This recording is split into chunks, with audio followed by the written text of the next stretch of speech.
Happiness, Yep. thank you for joining us on the podcast. Thank It's a real pleasure to meet you finally in person. Yep. We've been connected for a while, and it's a pleasure. Pleasure is all mine to have you on this podcast. Do you want to start by introducing yourself? Okay. My name is Happiness Olaleken-Onyema. I'm from Nigeria. Excellent. And a bit about your journey into environmental health as a profession.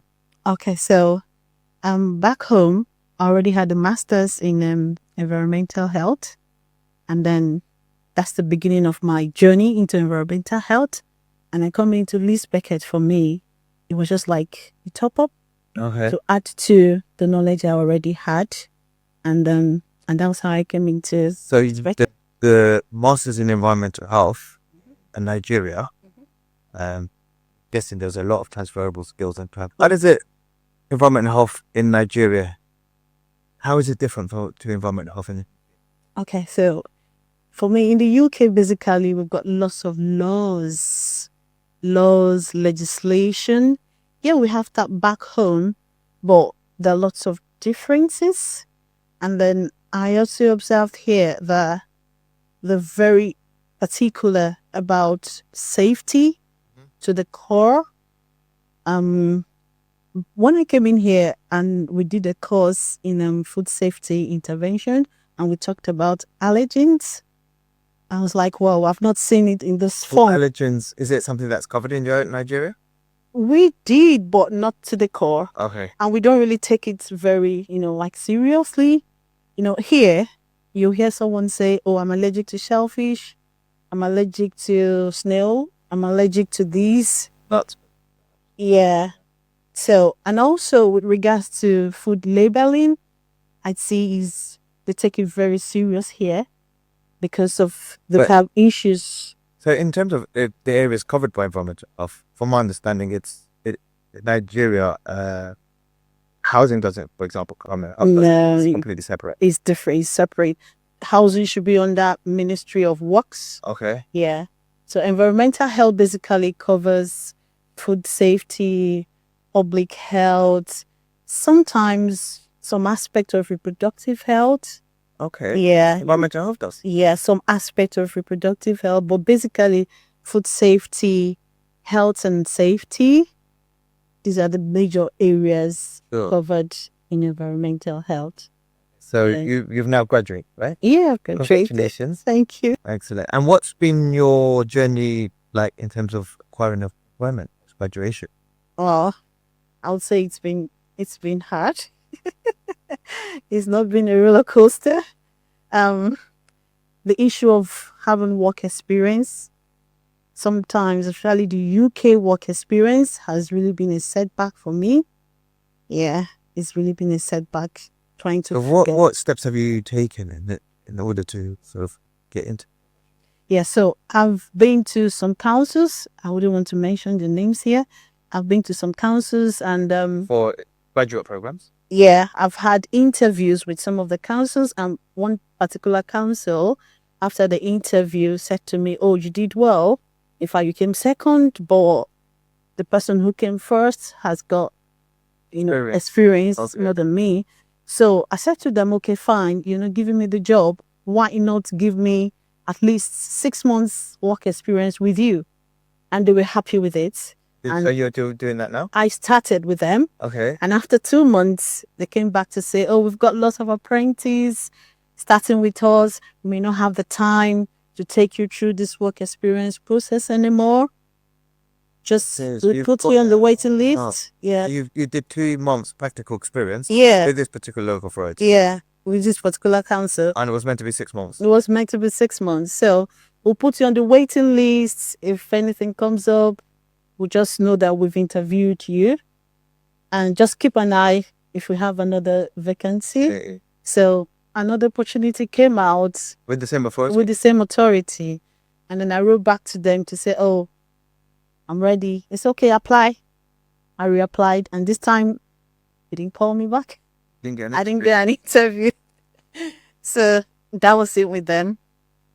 Wow. Yeah. So in that 2 months that you were shadowing, I'm guessing? Not really shadowing. We've not actually gone out to do any inspection. So what did So it was like an in-house training. They were teaching us, well, they were teaching us about how to do inspection, how to carry out inspection, food inspection. say us? So there was more than one student. We were 3. Okay. We were 3. 2 of us were, Nigerians. Okay. Yeah. So. Do you think that shouldn't, but do you think that's affected anything in terms of employment? Personally, your own experiences? I wouldn't say that affected anything. Yeah, you're talking about my ethnicity or race?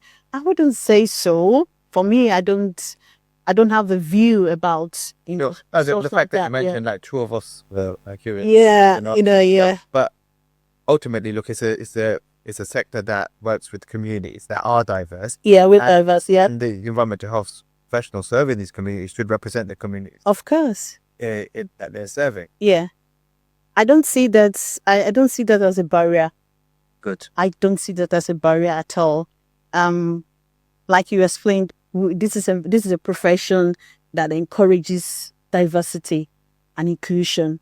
So we're serving the community, we're serving the public. We have different people in the public, so I don't see that as a barrier. Sure. For me, what sticks out is that work experience. So, but then your 2 months work experience, it was, you studied, done 2 months work experience, which has been then practiced within a local authority setting. You didn't actually go out and any practical experience. Yeah. So in terms of like, from an employer's point of view, you're going to be competing with other people that have come up with actual shadowing experience and stuff like that. Yeah. So that they're going to be more employable. Yeah. So how do you think you could maybe change that narrative? Yeah. I was gonna say that. So, I attended a conference last year. The CIH organized a conference with the trade and trading standard at Royal Armory. Leeds, was it? Yeah. I was there last year. So, they gave us a survey to put like a feedback. What do we think would help the profession to move forward? And I wrote it there because did you receive any feedback from there? I didn't. It's really impacted me. Imagine preparing for interviews, you're ready, and then at the end of the day you're told this. So I wrote it there. I said, for this profession to really, move forward and encourage young qualified graduates to really come in to do a master's degree in the UK in this course. It's just a 1-year course that I would suggest will make it a 1 year and 6 months course, like an 18-month course. And so the 6 months to get work experience, that was what I stated there, especially for some people may not want to do, so you could potentially have the option. Yeah, exactly. Especially for us coming from overseas. We don't really know the terrain. We've not been here. That will like give us a footing and help us to compete with, those who are already here. Sure. So I stated it in that feedback. I said, make the course 18 months. You can make it optional if you want 18 months, if you want 12 months. Yeah. For me, I would rather go with the 18 months because I know I'm coming into a new environment.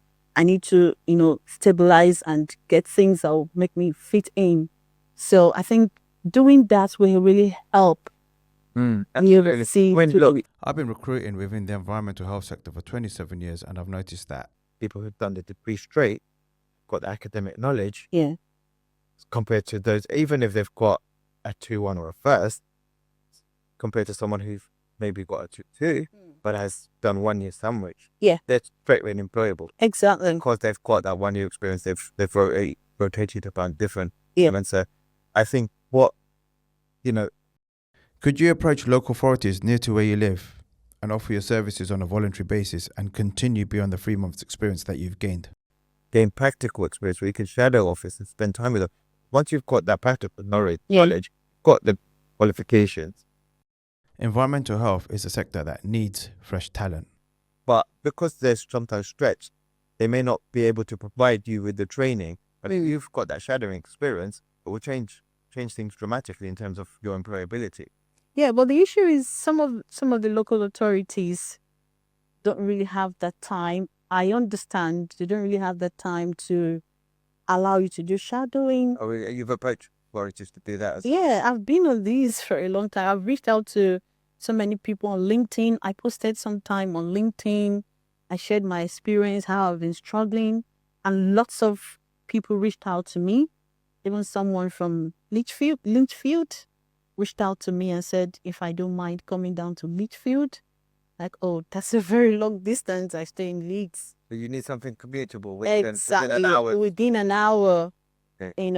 Within an hour just to... But that still gives you a lot of potential clients, local authority clients. Yeah. In an hour from Leeds. Yeah. I don't mind Sheffield, Manchester, Leeds, Wakefield, Hull, these are areas, Bradford. Yeah. So that's it. Well, look, I'm going to try and help you personally. Oh, thank you so much.